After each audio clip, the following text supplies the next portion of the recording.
Meu nome é Patrícia Lani. Prazer.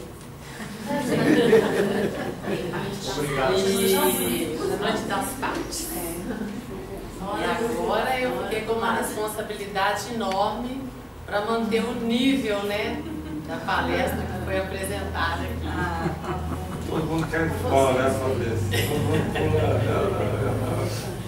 Então vamos ver se a gente consegue trazer esse tema e finalizar um pouco nesse tom que a Patrícia colocou, né, que é muito importante para nós. Eu vou falar a respeito da senescência saudável, os aspectos físicos e espirituais da senescência. Eu baseei o estudo no Evangelho segundo o Espiritismo, é sempre a minha fonte primária, a Bíblia, algumas passagens. Tem um trecho do livro Laços de Família, que é muito bom, é de autores diversos. O Grande Enigma também é só um trecho. Esses trechos estão num trabalho compilado por uma metodologia espírita, que não é a da FEB, é a da Campanha de Fraternidade Alta de Souza, que é um movimento muito forte também no nosso país e que tem um trabalho maravilhoso. E o livro Cuidadores de Idosos, que é resultado de um curso promovido pela Faculdade Unimed, em conjunto com o Departamento de Geriatria e Gerontologia da UFMG. Eles promoveram esse curso para cuidadores familiares, ou seja, eu fiz o curso, foi online, teve prova e tudo, um curso muito sério, dado todo por profissionais da área de saúde, e ele foi promovido para o cuidador familiar, ou seja, eu não tenho a qualificação de cuidador de idoso, mas eu tenho na minha família e no meu entorno idosos. O Lázaro então, tá todo orgulhoso. Vai cuidar de mim. Então foi o que me motivou, né? Porque eu tenho meus pais, são idosos, meus sogros são idosos, e nós estamos caminhando para uma nação idosa, né? Então é interessante, foi um curso muito válido para mim. E primeiro nós vamos esclarecer alguns conceitos, como eu sempre gosto de fazer, para que a gente possa falar a mesma linguagem. O que é a senescência? Condição do que está próximo de se tornar senil, que resulta da velhice. Envelhecimento fisiológico. Então a senescência é a palavra que tem sido usada muito no meio da saúde e também no meio acadêmico, né, para indicar aí essa fase da idade, tá? A senitude também é um sinônimo, é a idade senil ou velhice. Senil, neste sentido, no sentido de idoso, tá? Velhice, idade avançada, que se segue à idade madura. No entanto, a palavra velho, velha, velhice, ela veio sendo saturada, uma vez que nós também nos dirigimos a objetos que não servem mais como velhos, né? Então, como houve, nós vamos verificar, inclusive refletido na legislação, um desenvolvimento desse conceito da senescência, então também essa palavra velhice já está em desuso quando a gente se refere a nós, seres humanos. Qual é a palavra que nós utilizamos? Idoso, aquele que tem mais idade, tá? Que tem muitos anos de vida. Ali eu ainda mantive a palavra velho, porque o Buais ainda mantém como um registro do significado do vocábulo, tá? Mas no sentido usual, nós falamos idoso. E senilidade refere-se à debilidade física e mental associada à idade ou alteração prematura dos tecidos, envelhecimento fisiológico. Então, muito cuidado quando a gente falar assim, fulano está senil. Quer dizer, é uma patologia, né? Então, vamos procurar também utilizar as palavras de uma forma mais usual, apropriada, né? Para a gente até evitar ofensas. O que é Madá? Não, a gente fala, ele está seneco. Lá ele tem 18 anos. Tá ótimo. Na idade de Ju? Tem seneco. Bom, então nós daremos preferência aos termos senescência e idoso. Mas quem que é o idoso? Alguém pode me dizer? Em termos de legislação. Acima de 60 anos, né? E é bem interessante a gente verificar o desenvolvimento desse conceito ao longo do tempo, tá?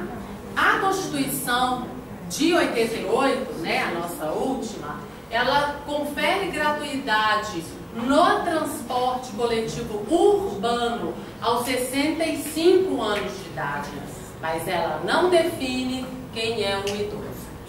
Tá? Somente em 94, com a Política Nacional do Idoso, é que a lei vem estabelecendo que o idoso é aquela pessoa acima dos 60 anos. E aí ocorreu o Estatuto do Idoso, que aí veio estabelecer mesmo que é aquela pessoa igual ou maior de 60 anos. O Estatuto, gente, representa, em termos legais, o maior avanço relativo à senescência, tá? Porque ele traz os direitos fundamentais, ele estabelece a relação do Ministério Público em relação às pessoas idosas, ele traz normas para as instituições, principalmente instituições de longa permanência, e ele traz também as sanções, né? Que é aquela questão que depois deu origem até a delegacia do idoso. Então é um avanço, e quando chega a letra da lei é porque as vivências já estão assim, gritando por aquelas necessidades, né? Então é realmente um avanço, e foi quando realmente, vocês vejam, já no novo século, foi quando essa faixa etária começou a ter uma maior atenção, inclusive em termos da lei. Em 2006, nós temos a Política Nacional de Saúde da Pessoa Idosa. Então, nós temos aí diretrizes em amplos aspectos. Aí vai falar a respeito do envelhecimento saudável, os cuidados com a saúde, a capacidade funcional, vai permitir que haja verba para pesquisa, né, para funções de apoio, tá? E aí as coisas vão se desenvolvendo mais nesse sentido da pesquisa da saúde do idoso.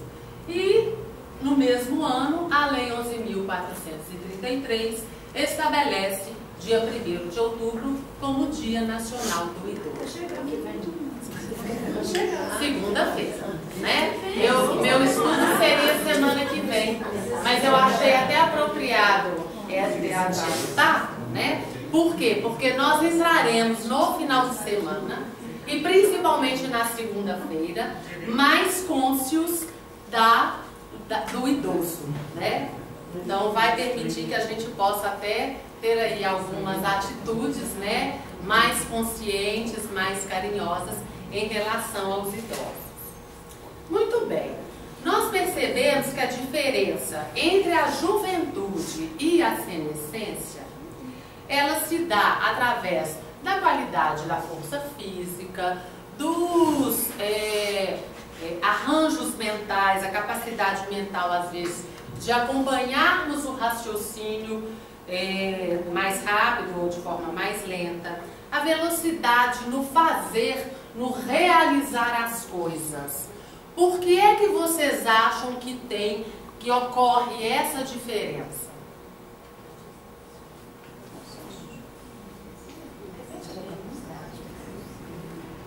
A juventude é diferente da senescência, né? Então, qual que é a diferença do jovem para o idoso? O jovem tem mais força física, ele tem uma saúde, às vezes, mais consolidada, ele tem uma capacidade mental de acompanhar certos raciocínios de uma forma mais rápida. Por que é que vocês acham que isso ocorre?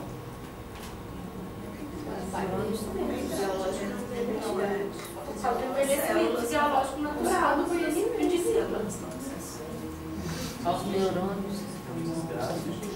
Existe um componente na vida, né, de todos nós, que é a balança entre vitalidade e fragilidade, tá? Isso é basicamente o que distingue a juventude da senescência. Nós precisamos de um conceito que é a reserva homeostática, que é a capacidade do organismo de se defender das agressões internas e externas, tá? Ok, a vitalidade é a medida dessa homeostase, tá? E a fragilidade é a medida da vulnerabilidade do organismo, ou seja, diminui a reserva homeostática, diminui a capacidade do organismo de se defender das agressões, a minha fragilidade aumenta, ok? Uma fragilidade alta indica um maior declínio funcional. Declínio funcional, a gente diz respeito às atividades de vida diária. Por exemplo, dona Ana, me fala uma coisa que você faz dentro de casa. Não, tudo não, dona Ana. No dia a dia, o que você faz no dia a dia, dentro de casa?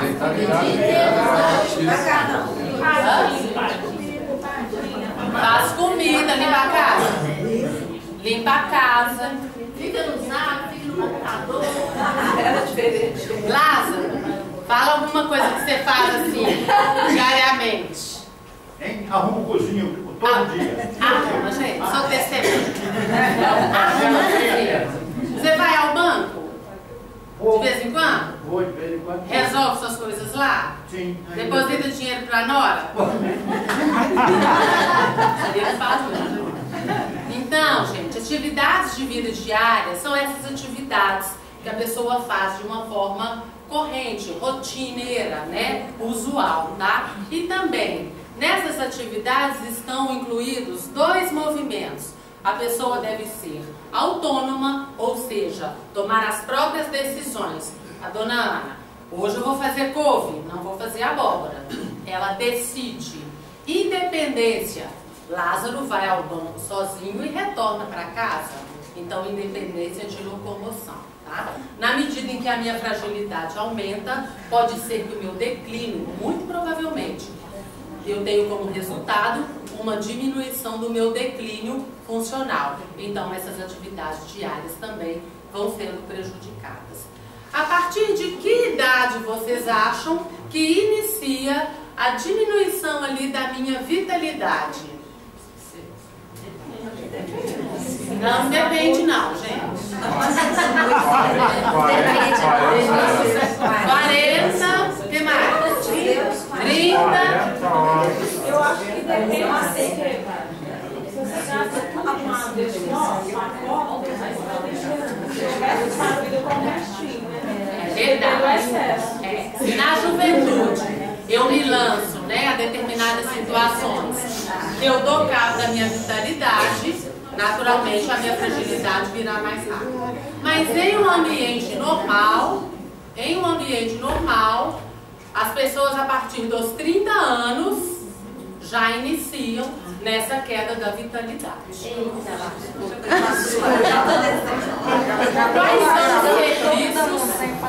Quais são os serviços? Tá vendo que vocês vão pro dia do idoso com mais consciência?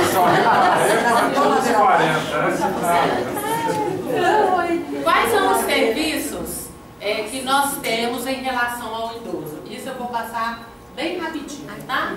A Casa Lar, tá? Que é um sistema participativo, tem sempre normalmente uma pessoa gerenciando e são com o que a gente chama de idoso robusto, que é aquele que é independente.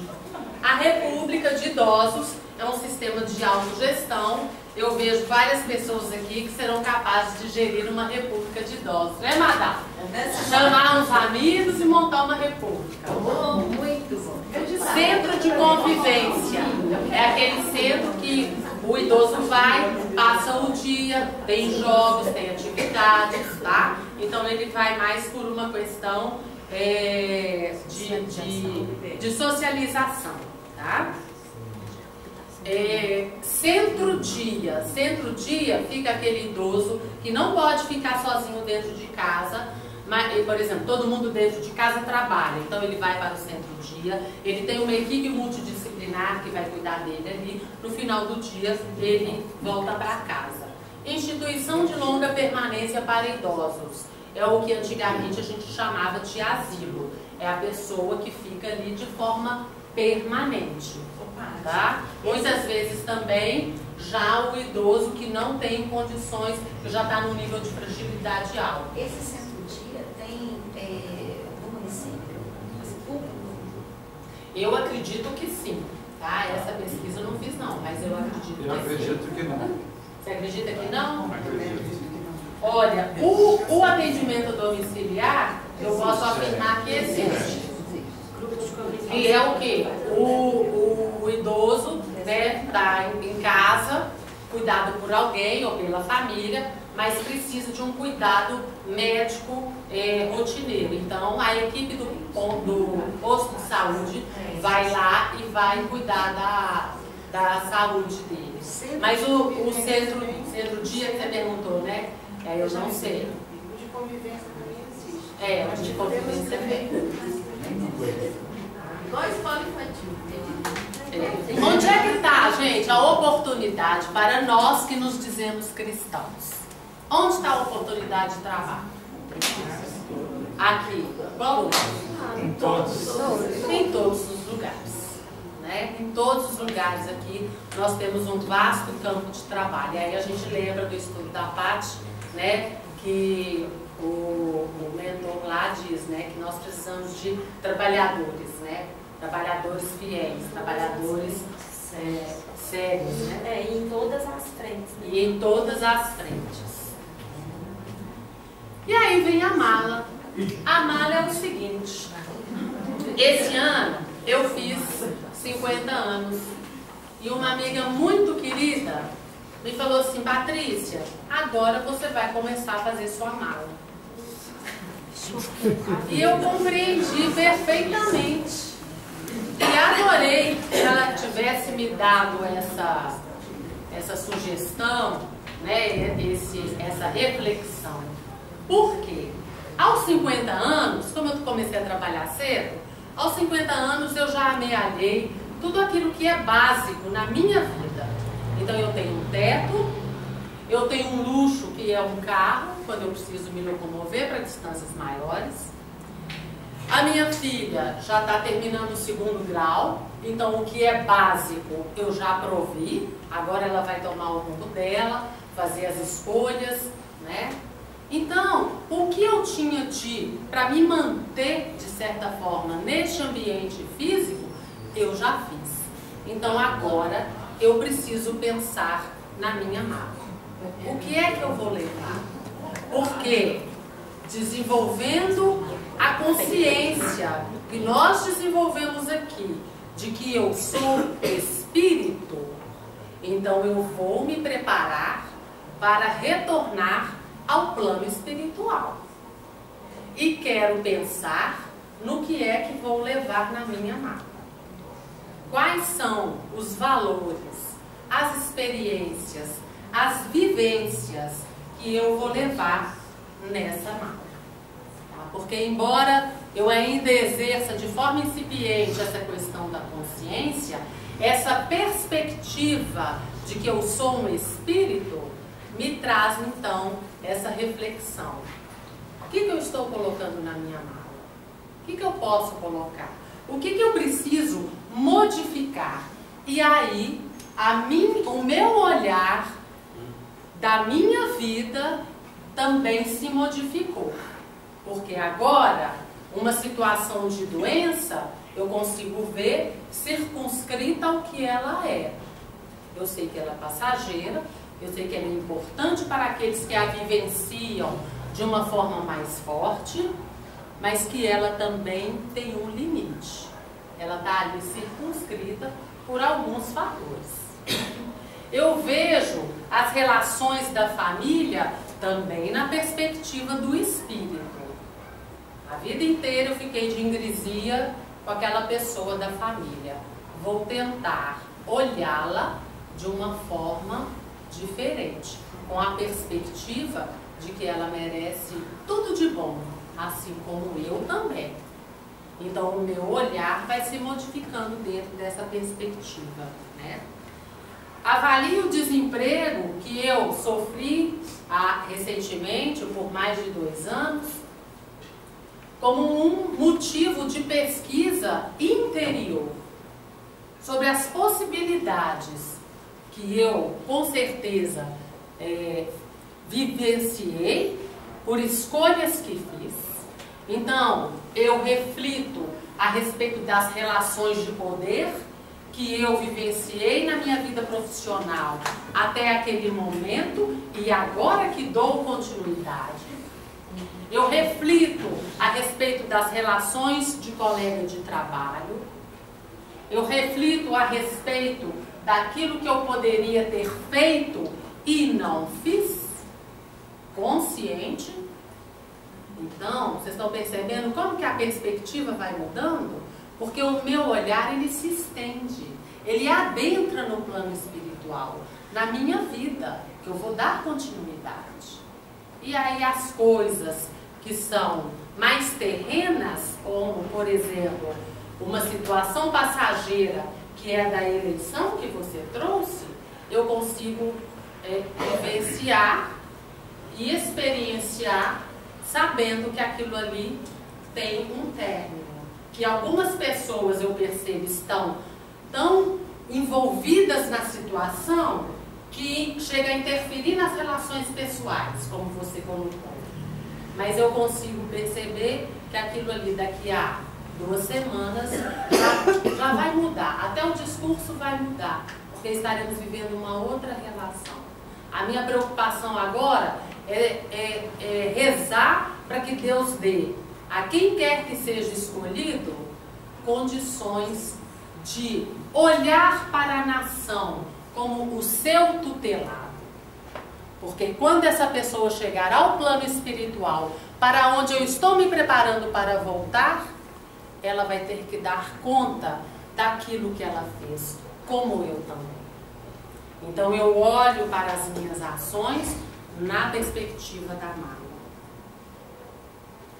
E aí eu tenho 2 perspectivas, então, para pensar na senescência, tá? Como um tempo de possibilidades minhas, porque cada dia agora é um dia de possibilidades, né? E como um tempo de amparo e de cuidado com quem já vivencia essa fase da vida e que está dentro do meu círculo mais íntimo. E aí vem o trabalho, boas obras. Eu não quero me arrepender de não ter aproveitado a existência. Mas não quero também trabalhar para pontuar numa tabelinha e chegar no plano espiritual com uma folha corrida. Eu quero trabalhar, buscar essas boas obras como fonte de crescimento interior, como uma fonte de reflexão. Ora, eu venho aqui à frente apresentar um estudo. O que isso diz sobre mim? Eu preciso fazer essa reflexão. A Patrícia já deu o depoimento. Eu refleti o tempo todo no capítulo que eu estudei, né? Eu voltei, você falou, eu voltei sempre aquilo que estava sendo colocado para uma reflexão interna. Então é isso que eu estou me propondo, como uma forma também de me preparar para essa senescência que virá. Então é uma forma de autoconhecimento e crescimento interno. O Evangelho segundo o Espiritismo diz no seu capítulo 5, a experiência algumas vezes, isso é uma pessoa falando, veio um pouco tarde, quando a vida já foi desperdiçada e turbada, quando as forças já estão gastas e sem remédio o mal. Põe-se então o homem a dizer, se no começo dos meus dias eu soubesse o que sei hoje, quantos passos em falso teria evitado? Se houvesse de recomeçar, conduzir-me-ia de outra maneira. No entanto, já não há mais tempo. Desencarnou. Acabou. A oportunidade passou. E enquanto estamos encarnados, sempre pensamos que temos mais tempo.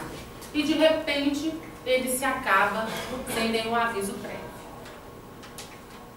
Também tem a chance de voltar, né? Tem a chance de voltar.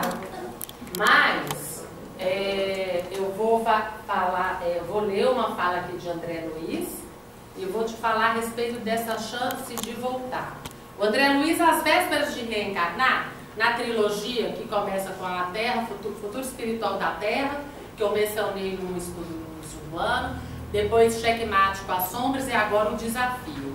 Logo no início da narrativa, ele já se prepara para reencarnar. Ele está com Clarencio, que é, né, o companheiro dele, orientador no nosso lar. E quem vai dar continuidade à narrativa vai ser ninguém menos do que Chico Xavier, com quem ele teve a parceria durante anos na psicografia dos livros. Então Chico o acompanha ali naqueles momentos e dá continuidade à narrativa do livro. E o André Luiz, as portas de reencarnar diz: é imprescindível me afinar de vez com os compromissos do bem, que todos aprendemos a amar desse outro lado da vida, dando continuidade no mundo material a essa conquista, para fixá-la em definitivo em meu coração, edificando a estrada de elevação para meu próprio ser e para todos que estiverem ao meu lado. Então, Madá, a pessoa tem uma nova chance, como André Luiz. Então, ele veio aqui e desencarnou, nesse ponto da minha pulseira. Aí ele foi para o plano espiritual, ficou lá no umbral, depois foi resgatado, foi para o nosso lar, aprendeu, vivenciou, trabalhou, riu, chorou, pronto para reencarnar. Ele vai reencarnar com o que ele sabe, mas ele retoma aqui, ó. A experiência carnal, ele retomou aqui.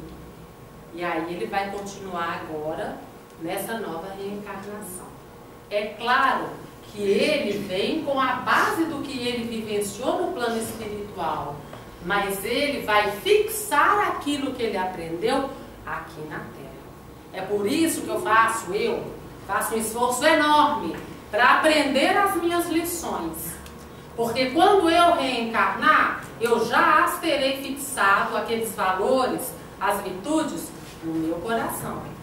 Por isso que eu trabalho ferrenho. E é difícil, porque eu sou muito cabeça dura. Mas eu trabalho com afinco para me modificar. Porque é esse o trabalho. Para que eu possa, no plano espiritual, vou dar continuidade ao trabalho. Já tem gente lá me esperando, com tarefa. Ótimo, vou aprender outras coisas. Vou voltar. Mas quando eu voltar, eu vou retomar daquele ponto que eu deixei.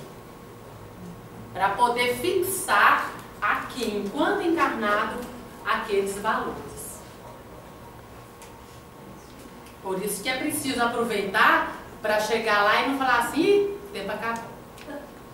E o Leon Denis, no Grande Enigma, ele traz, em regra geral, nenhuma fase da vida humana é inteiramente deserdada dos dons da natureza e muito menos das bênçãos de Deus. Porque o derradeiro quartel da existência, o que precede imediatamente a coroação do destino, seria mais triste do que os outros? Ao contrário, a velhice é bela, é grande, é santa. Né? Ele fala a velhice porque morrendo em 1927 ainda não tinha esse conceito, né, de quem é idoso. Então, gente, a velhice, a senescência, ela é bela, ela é grande, ela é santa. Né? A pessoa não precisa entrar aos 60 anos achando que ela já vai morrer, não. O meu pai, desde os 55, ele avisa pra gente: é o último ano, tá? É o último ano. Ó, gente, vocês aproveitem, é só esse ano agora. Esse ano ele fez 79. 79. Então, tá chegando lá, né? A minha avó tem 95, desde os 75 ela palestras, vocês vão sentir falta de mim. Tem 20 anos. Tem 20 anos. Pois é. Então, quer dizer, a senescência é para ser vivida como algo que é grande. É uma fase digna de ser vivida e muito boa. Muito boa. É um privilégio, né? E também tem todos os dons, né? Que Deus nos dá, as bênçãos, né? Muitas pessoas falam assim, agora vai ser doença, vai ser remédio. Gente, seja o que for, se é o remédio que me auxilia a levar a vida, toma, é necessário.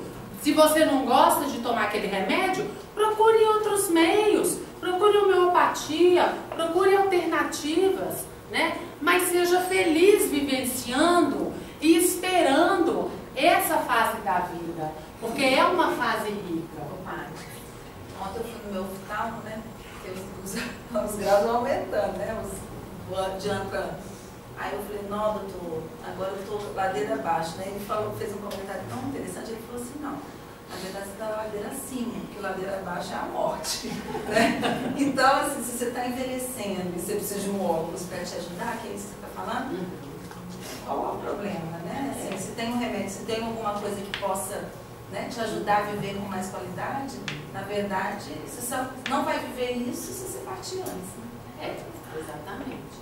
Então, assim, exatamente, eu tenho um texto que vai falar isso também. Olha só, nos laços de família. Sendo um período de natural diminuição das resistências físicas, embora as expressivas exceções, a velhice faz parte da existência corporal. E todo aquele a quem a morte não arrebate antes, penetrá-la-á, devendo preparar-se para o tentame com expectativas otimistas, mantendo os ideais de enobrecimento e trabalhando sempre.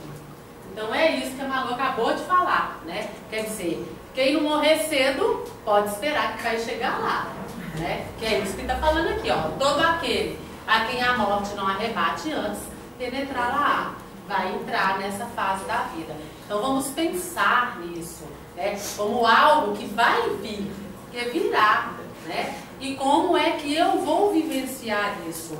Com expectativas otimistas, né? Há idosos que não se permitem certos prazeres.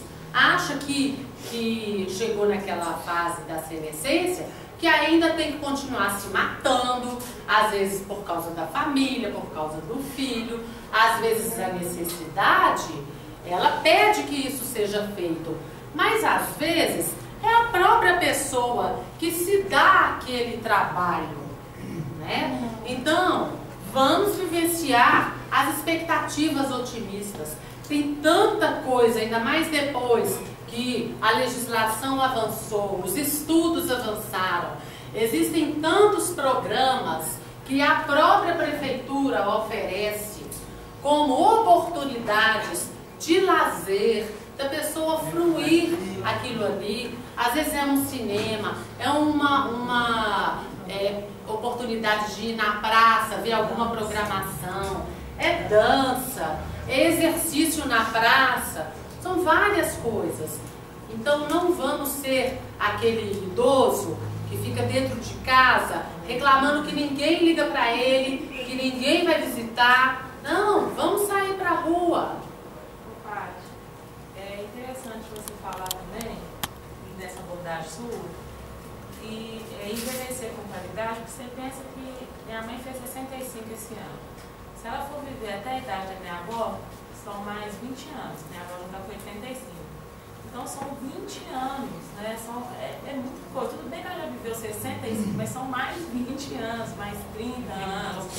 Então, eu percebo, no caso da minha mãe, que em muitos momentos ela está muito presa em coisas que ela viveu nesses 65 anos, endurecida de viver algumas coisas do 20 anos, nessa trans, que a Helena fala tanto, né? Na cabeça mudada, movimento, aceitando o novo, que é também dar um movimento. momento na vida, né, de aceitar, se abrir para isso também, né, que é desafiador, porque foram muitas fases, né, da situação, as crenças e tudo isso debilita também a pessoa. Se ela E às vezes aberta para o novo, né? E às vezes ela só teve, a pessoa às vezes só tem uma percepção da experiência da senescência como algo negativo ou traumático. Por exemplo, uma família numerosa, a pessoa vai perdendo os irmãos assim mais cedo, então às vezes vai ficando sozinha, ou então vivenciou às vezes com a mãe ou com uma tia que viveu muitos anos, mas acamada, com muito sofrimento. Então isso tudo vai ajudando a construir uma imagem de uma senescência que não pode ser boa. E aí a gente tem que já desde nova começar a trabalhar. Como é que eu quero viver a minha senescência, né? Eu quero me dar direitos, né? Então, filho, é até aqui que você vai. Depois você não atrapassa, não. Agora você vai cuidar da sua vida, né? Porque eu vejo muitas vezes que os filhos acabam julgando muitos afazeres. O próprio Evangelho segundo o Espiritismo diz, né? Jogam os pais, fala mais a respeito dos pais na parte de ingratidão dos filhos. Joga no fundo do quintal, num cômodo, né? Bem distante, joga os afazeres para o filho às vezes ficar num conforto. Ora, eu sou responsável por mim mesma. Então eu também tenho que estabelecer limites em relação às pessoas à minha volta, para que eu possa vivenciar essa senescência e me dar o prazer, pensar o que eu gosto de fazer, o que eu gosto de ler. Eu gosto de ir no cinema, de ir no teatro. Eu, por exemplo, tenho minha mãe assim como um exemplo muito saudável. Porque às vezes a gente liga, mãe, nós ligamos, eu liguei ontem, a senhora não estava em casa à noite. Onde vocês foram? Ah, nós fomos no teatro. Outro dia foram assistir aí um cover da Edith Piaf. Mas foi lindo! Eu falei, ah, tá bom. Quer dizer, uma pessoa que tem lá 1000 afazeres, cuida de tudo ainda sozinha, tem, né, lá a sua saúde, tem os seus percalços também, mas que também sabe o momento de se dar prazer, né? De ir para uma diversão, para espairecer a cabeça, colocar a cabeça também em outras coisas, porque tudo isso auxilia na manutenção da saúde, né? Da saúde mental e da saúde corporal. Vamos que vamos. E aí também a perspectiva que eu havia colocado, né? No tempo de amparo e de cuidados. Em Mateus, no capítulo 25, nós temos: porque tive fome e destes-me de comer, tive sede e destes-me de beber, era estrangeiro e hospedastes-me, estava nu e vestistes-me, adoeci e visitastes-me, estive na prisão e fostes-me ver, né?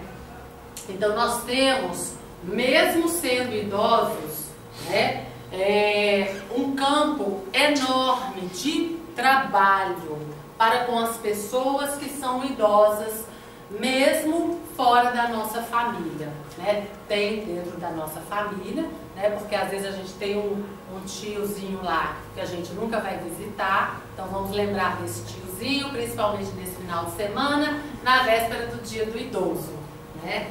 E temos também um vasto campo de obras cristãs dentro, por exemplo, das instituições de longa permanência, que são os nossos antigos asilos, aonde nós temos pessoas cujas famílias, infelizmente, muitas vezes, abandonam o idoso ali e não retornam mais. Nós tivemos a oportunidade no ano passado de visitar um asilo no Santa Mônica, e tem um senhorzinho lá muito simpático, do Paraná. Ele começou a ter uma doença né, orgânica, e aí a filha trouxe para Belo Horizonte, eles iam morar em Lagoa Santa, ele já tinha contraído segundas núpcias, e aí ela arrumou esse asilo, deixou o tiozinho lá e voltou para o sul. E aí ele às vezes relata que ele sente saudade, que a família não vai ver, a esposa também voltou para o sul. E aí ele é uma pessoa tão interessante, porque às vezes a gente imagina assim, aquele velho que não sabe conversar sobre nada, não sei. Gente, não tem nada disso. Ele assiste Jornal Nacional todos os dias, ele fez uma assinatura de revista, ele recebe a revista no asilo, lê tudo, e ele dá notícia de tudo que está acontecendo no país. E aí a gente bate papo e tal, e ele fala assim, olha, aí na hora de ir embora, eu vou me despedir, ele falou assim, olha, não precisa trazer nada, tá? Porque aqui a gente tem do bom e do melhor. E é uma instituição de longa permanência mantida pela Igreja Católica. Então, do bom e do melhor, né, naquela relatividade dele. Nós somos bem tratados, elas tratam a gente com carinho. Nós comemos a beça, que até engordei, porque tem café, tem fruta, tem almoço, tem lanche, tem ceia à noite. Vem só para conversar. Fui embora arrasada. Vem só para conversar, vem só para a gente bater papo. Então quer dizer, nós podemos ir lá, não precisa levar nada, né? Olha o campo de trabalho, às vezes tem um asilo no nosso bairro, nunca fui, nem sei quem é que está lá, né? Então fica aí a sugestão, né? Que vem das falas de Jesus, o Cristo, né? Que é naquela passagem que ele fala do reino de Deus, da divisão entre os bodes e as ovelhas, e aí ele coloca essa passagem aí e diz, todo aquele que fizer a um desses meus irmãos pequeninos, foi a mim que o fizestes. O Evangelho segundo o Espiritismo diz, os filhos não devem a seus pais pobres só o estritamente necessário, devem-lhes também, na medida do possível, na medida do que puderem, os pequenos nadas supérfluos, as solicitudes, os cuidados amáveis, que são apenas o juro do que receberam, o pagamento de uma dívida sagrada, falando a respeito do capítulo da ingratidão dos filhos, né? Ou seja, eu não devo aos meus pais só o que é necessário, né? Para eles não passarem fome, por exemplo, né? Ou não serem julgados no meio da rua, não. Os nada supérfluos também. Ah, mãe, lembrei da senhora quando eu vi essa rosquinha, vai lá. E agora eu estou numa dificuldade danada, porque a médica tirou tudo quanto é doce dela. E ela adora. Então, agora o que eu faço? Agora eu vou pro diet, né? Então, vejo uma rosquinha diet e tal. Vamos fazer outros programas. Por quê? É um nada supérfluo, é atenção, é um carinho, né? A pessoa sentir que você se lembrou dela, não só naquela visita rotineira, né? Mas você se lembrou daquilo que ela gosta, né? Você fez um esforço de levar aquilo que ela gosta, né? Aí eu me deparei com esse poema de Paulo Mendes Correia, que eu achei muito bacana. Alguém quer ler? Tá pequeno, né? Cissa, você está enxergando? Fraternidade. O tempo passa suave, despercebido, sem avisar. Como um passe de mágica, um breve despertar. Sentimos a tempo de velhice querendo nos abraçar. Ser idoso é continuar seguindo em frente, com planos para conquistar. Ter sempre em mente vontade de trabalhar. Ser útil, criativo, não se queixar. Enfrentar a velhice e deixar o tempo passar. Aproveitar a experiência dos anos já vividos, em sua longa existência, felizes ou sofridos. Quanto conhecimento retido no caminho podemos ser passado com amor e carinho. Valorizemos o idoso, aprendendo a respeitar, porque num belo dia a velhice vai nos achar. Paulo Mendes Correia. E aí, gente, eu achei uma foto de uma velhinha vestida de roxo, com aquela carinha assim, escrito só a última estrofe. Valorizemos o idoso, aprendendo a respeitar, porque num belo dia a velhice vai nos achar. Muito interessante. E aí essas reflexões também servem para a gente pensar nesse próprio decorrer. O que eu quero levar para esta minha fase da vida? Né? O que eu quero desenvolver? Será que tem algum projeto que eu sempre quis fazer e que eu deixei de lado? Será que eu não posso desenvolver, pensar em desenvolver nessa fase? Meu irmão fica espantado que ele tem alguns amigos que falam assim: ah, o dia que eu aposentar, eu não quero fazer mais nada. E meu irmão é muito agitado, tem muitas atividades. Ele fica assim: meu Deus do céu, que vida de tédio. Como que a pessoa pode querer não fazer nada? E há realmente pessoas que passam toda a sua senescência só contando os dias. E muitas vezes é a fase em que a espiritualidade está contando com você, porque ela sabe que você já cuidou daquilo que é o básico, né, lá na pirâmide de Maslow, né, as necessidades básicas, e que agora você vai ter condições de se tornar um cidadão profícuo em atividades cristãs, auxiliar na sua sociedade, auxiliar às vezes naquela instituição do seu bairro, abraçar uma causa, militar por uma causa social. E aí você escolhe assistir sessão da tarde todos os dias. É uma responsabilidade, é livre-arbítrio, gente. Cada pessoa pode fazer o que quiser, mas todo mundo vai responder. No mundo onde nós temos tantas necessidades, tantas aflições, tantos corações a consolar, como que eu posso ficar pensando que depois que eu me aposentar, eu não vou fazer mais nada? Eu não tenho condições de fazer isso.